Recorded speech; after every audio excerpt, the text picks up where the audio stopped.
ఎక్కువ కాలం మన్నే కొత్త తరహా రోడ్లు కన్స్ట్రక్షన్ చేసుకోవడం అనేటటువంటి దాని మీద ఎప్పటికప్పుడు దృష్టి పెట్టాలి.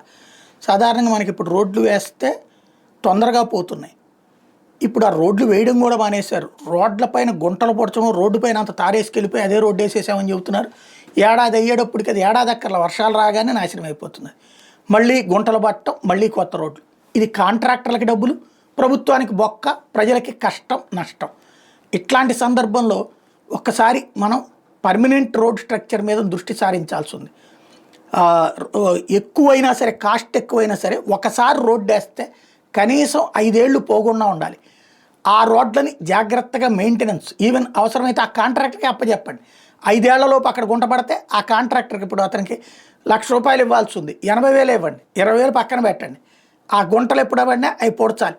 అదంతా చేస్తే 5 ఏళ్ల తర్వాత మిగతా డబ్బులు ఇవ్వండి.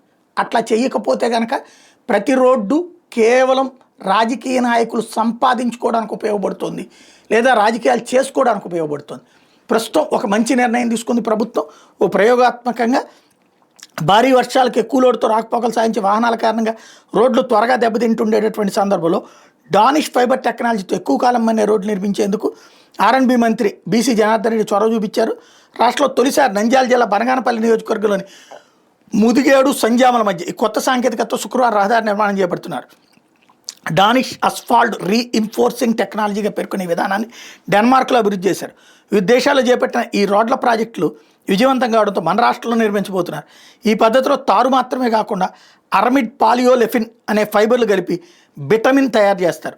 వాటితో నిర్మాణమైన రోడ్డు దృఢంగా ఉండి వర్షపు నీటిని నిరోధిస్తుంది. దీంతో రోడ్డుకు పగుళ్ళు రావు, త్వరగా గుంతలు పడవు. భారీ వర్షాలు, వరదలు వచ్చినప్పుడు కూడా ఈ రోడ్లు తట్టుకోగలవని ఇంజనీర్లు చెప్తున్నారు. రహదారుల మన్నిక కూడా 50% పెరుగుతుందని చెప్తున్నారు.